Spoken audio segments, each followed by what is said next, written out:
हाँ, तीसरा तीसरा अनुवाक चलता है।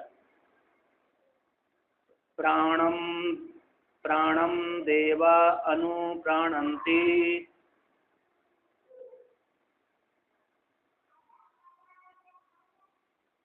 मनुष्यः पशवश्च ये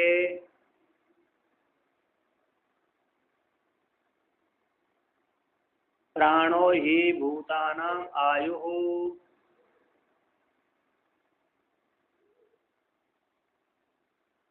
तस्मात् सर्व आयुषम उच्यते।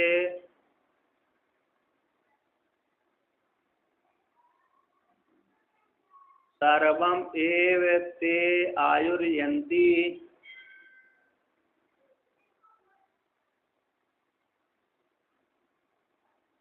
ये प्राणम ब्रह्म उपासते।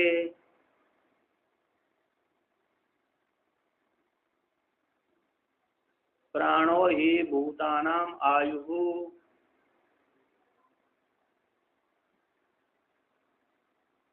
तस्मात् सर्व आयुषम उच्यते इति।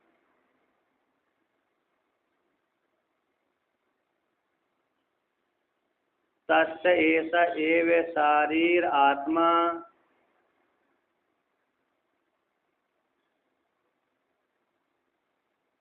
या पूर्वस्य तस्माद् वा एतस्मात् प्राणमयात्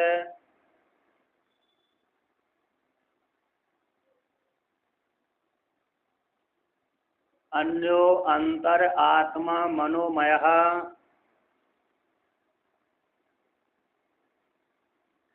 तेन एष पूर्णः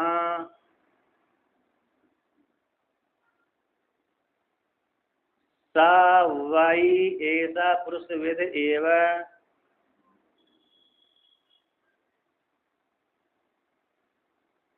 तस्य पुरुषविदिताम्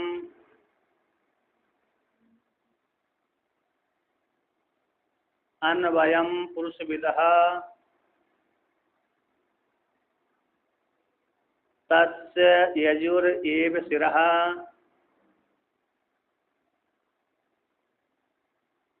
ऋग दक्षिण पक्षः साम उत्तरः पक्षः।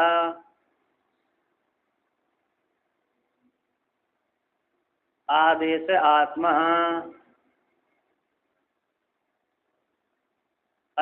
अतर्वांगी रसः पुच्छं प्रतिष्ठा।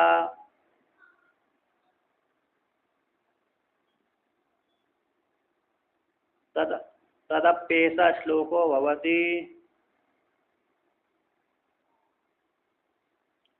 तो यहाँ पर कहते हैं प्राणम देवा अनुप्राणंति।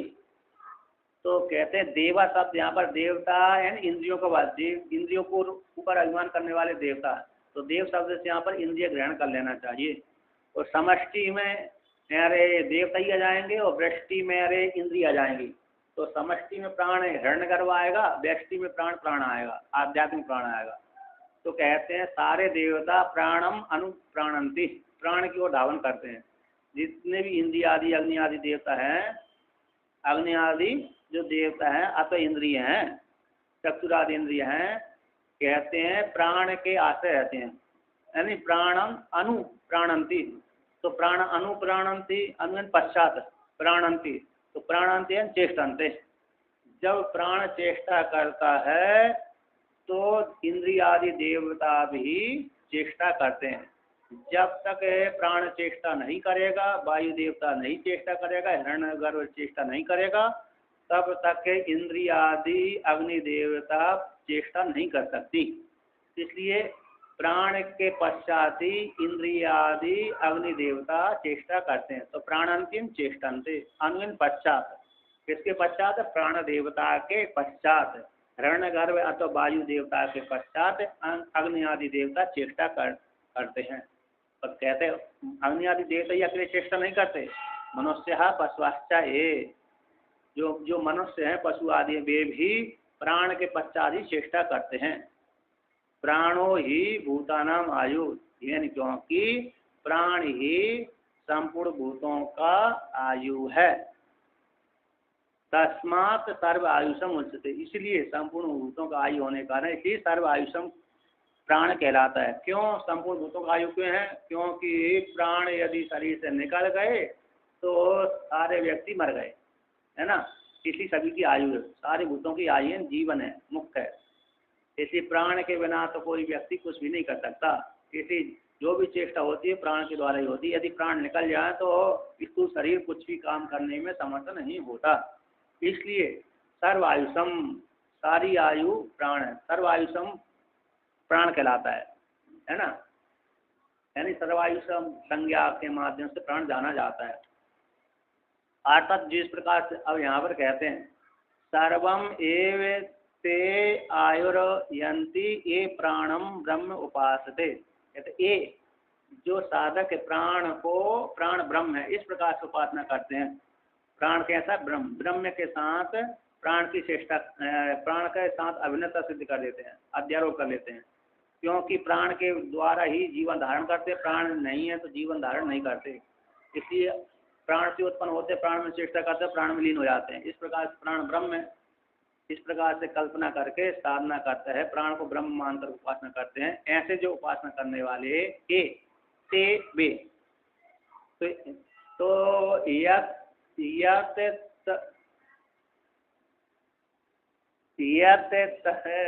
तदोर नित्य संबंध, तो कहते हैं यत और तद का नित्य संबंध होता है क्या नहीं?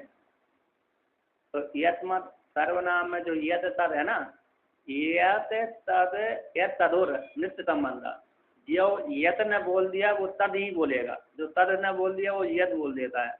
प्राय करके जो यद बोलता है यद शब्द तो उसी को ही तद शब्द बतलाता है। तो यहाँ पर कहते हैं ए, तो ये शब्द यहाँ पर यद का वाचक है। जो प्राण को प्राण ब्रह्म इस प्रकार से उपासना करते हैं ये, यानी जो वो भाई बत्ते के द्वारा वर्णन करते वे ही, जो प्राण को ब्रह्म रूप से उपासना करते ते वे ही सर्वम आयुर्यंती, जो सर्व आयु कौन है? सर्वायुषम प्राण है, उस सर्वायुष रूप प्राण को प्राप्त हो जाते, अर्थात उनकी अकाल मृत्यु नहीं होती।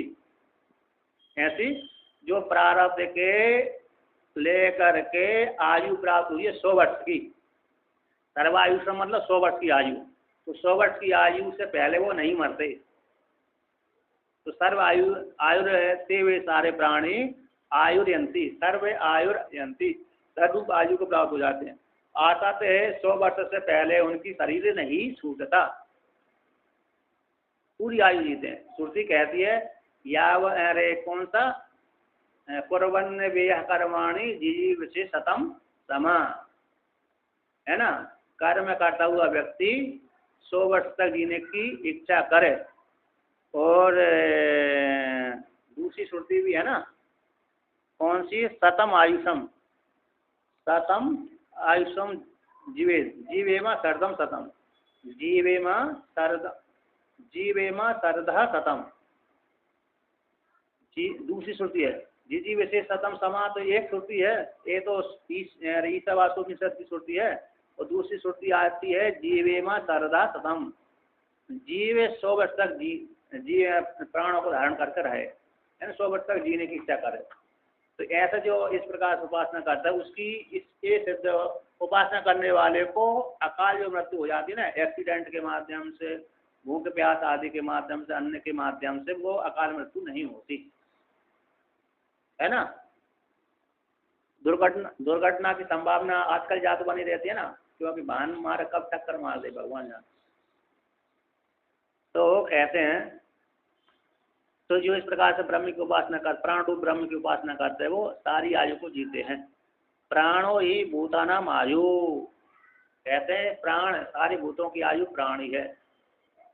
तस्मा सर्व आयुषम उच्चति, इसी प्राण को सर्व आयुषम कहते हैं। अर्थात 100 वर्ष तक, पूर्ण 100 वर्ष की आयु ही प्राण है। कहते हैं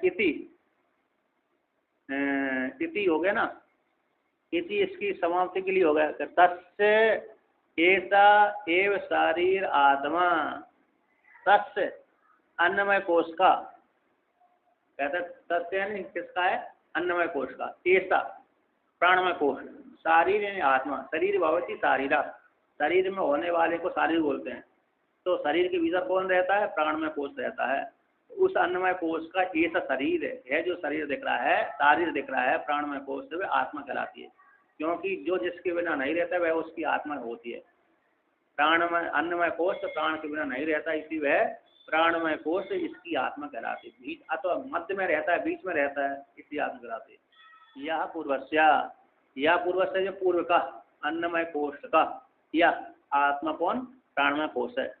तस्माद व्ययी एतस्मात् प्राणमय, उससे, इससे, प्राणमय कोश से। अब कहते हैं कि हटा दिया, अब यहाँ पर है प्राणमय अन्नमय कोश की, प्राणमय कोश की समाप्त हो गई, उसके भीतर ले जाते हैं। कहते उससे, इससे, प्राणमय कोश से, अन्य यानी भिन्न, अंतर यानी बीच में, मध्य में, आत्मा मनोमया, मनोमय कोश रूप आत्मा रहती है। प्राणमय कोश के भीतर ही मनोमय कोश रूप आत्मा रहती है। तेन ऐसा पूर्णा, तेन उस मनोमय कोश के द्वारा ऐसा प्राणमय कोश पूर्ण रहता, परिपूर्ण रहता है। क्योंकि यदि प्राण मनोमय नहीं जानेगा तो प्राणमय कुछ भी नहीं जान सकता। हाँ हाँ, आत्मा सभी जगह रहती है।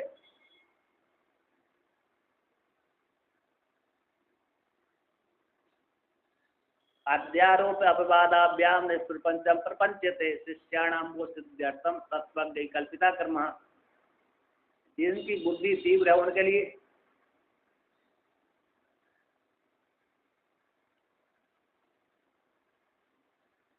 जिसकी हाँ, जिसकी बुद्धि तीव्र है उसके लिए कोई समस्या नहीं रहती, उसको सीधा एक बार उपदेश कर देते तो ज्ञान हो जाता है।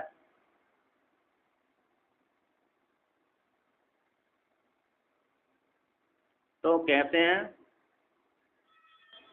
अरे अन्य अंतर आत्मा मनोमय है ना, उससे मनोमय कोश के द्वारा एक प्राणमय कोश पूर्ण है, परिपूर्ण है। तो आगे कहते हैं सा व्ययी ऐसा पुरुषविद एव, सा कौन? प्राण मनोमय कोश, ऐसा ऐसे मनोमय कोश पुरुषविद, जैसे प्राणमय कोश पुरुष के आकार वाला था, वेद यानी आकार वाला, प्रकार वाला, उसी प्रकार से मनोमय कोश भी पुरुष के आकार वाला है ना। उस प्रकार से कल्पना कर लेना चाहिए, क्योंकि वो भी मनोमय कोश भी उस ढांचे में डाला हुआ है। कहते हैं पुरुषविदेव, इस प्रकार से कल्पना कर लेना, जान लेना चाहिए। अर्थात श्रुति के वचन से, यदि भी मनोमय कोश पुरुष के आकार वाला नहीं है, फिर भी श्रुति प्रमाण से, श्रुति के वचन से इस प्रकार से जान लेना चाहिए। क्योंकि श्रुति के ऊपर कोई शासन नहीं कर सकता, है ना, अशासन के योग्य है श्रुति। तो श्रुति ने जो बोला है तो वह उसके ऊपर कोई आक्षेप शासन नहीं कर सकता। इसी श्रुति प्रमाण से जान लेना चाहिए। श्रुति का अनतिशंकनीय नहीं है, अनतिशंकनीय होने से शंका करने के योग्य नहीं है। कहते हैं इसलिए अन्वय तो तस्य पुरुष विदताम, तस्य उसे किसकी? प्राणमय कोश की, जैसे पुरुष विदता थी, पुरुष की आकारता थी, उसी के अन्वय अनुरूप है पुरुष विद एव, प्राणमय मनोमय कोश भी पुरुष आकार वाला है। तस्य पुरुष विदताम का तो गया प्राणमय कोश जैसे पुरुष के आकार वाला था, उसी प्रकार से अन्वय अनुरूप मनोमय कोश, मनोमय कोश भी पुरुष विद है, पुरुष के आकार वाला है। इस प्रकार से श्रुति प्रमाण से जान लेना चाहिए। अब ऐसे उसे मेरे मनोमय कोश का, मनोमय कोश आत्मा की, तस्य यानी मनोमय कोश आत्मा की, यजुर्वेद शिरहा, यजुर्वेद ही सिर है, जो बाहर दिख रहा है यजुर्वेद वह ही सिर है। बोलते हैं यजुर्वेद किसको बोलते हैं? बोलते हैं अनियत पाद अक्षर, है ना, गीति से रहित नहीं, विशेष गीति रहित, गीति रहित अनियत पाद, अनियत अक्षर पाद पूर्ति यजुर, ये उसका लक्षण है। गीति रहित है, अनियत अक्षर पाद पूर्ति यजुर, यानी गीति रहित, अनियत पाद अक्षर अवसाना यजु, तो जो और नियत पाद अक्षर अवसाना रेके, गीति प्रधान, गीति गीति प्रधान सामवेद। और अथर्वांगी रस का अर्थ कैसे मंत्र अनुष्ठान आदि रूपेण, अनुष्ठान आदि के रूप से प्रतिपादन किया गया है। तो 3 का लक्षण ज्यादा करते हैं, ऋग्वेद, यजुर्वेद और सामवेद। ऋग्वेद का अर्थ होता है नियत पाद अक्षर अवसाना ऋक, नियत होंगे नियत पाद अक्षर, इसमें पाद में अक्षर नियत रहेंगे, उसको ऋक कहते हैं, ऋचा कहते हैं। यजुर्वेद में नियत अक्षर नहीं रहते, है ना, छंद भंग हो जाता है, तो इसलिए उसको यजुर्वेद कहते हैं। और गीति जो गाया जाता है, लय के साथ गाया जाता है, यदि गाते तो सारे ही हैं, किंतु लय के द्वारा गाया जाता है, उसको सामवेद कहते हैं। कहते हैं जो प्राणमय कोश की यजुर्वेद सिर है, ऋग दक्षिण पक्ष, ऋग्वेद है वह दक्षिण पक्ष कहलाता है, सामवेद उत्तर पक्ष कहलाता है। उसके आकार की कल्पना की गई है मनोमय कोश में। आदेश आत्मा, जो आदेश है उपदेश है, आचार्य के माध्यम से जो उपदेश किया जा रहा है वह आत्मा कहलाती है। अथर्वांगी रसा पुच्छम प्रतिष्ठा, कहते हैं अथर्वांगी रस जो वेद है, चौथा वेद अथर्वांगी रस है, वो उसे मनोमय कोश की पूछन प्रतिष्ठा है ना, उसके द्वारा स्थित रहता है। यानी इसमें प्रयोग कला, अथर्वांगी रस में प्रयोग कला आदि का वर्णन किया गया है, इस प्रकार से प्रयोग करना चाहिए, स्वा के माध्यम से, है ना, इस प्रकार से हवन करना चाहिए, इस प्रकार से ये करना चाहिए, इस प्रकार से ये करना चाहिए, प्रयोग विधि बतलाइए। तद अभी ऐसा श्लोक होते, उस मेरे ब्राह्मण वाक्य के द्वारा, ब्रह्मवल्ली रूप वाक्य में ब्राह्मण वाक्य के द्वारा मनोमय कोश के विषय में, मनोमय कोश के अर्थ वाले विषय में ये मंत्र आया है। अब भगवान भास्कर इसका व्याख्यान करते हैं, है ना।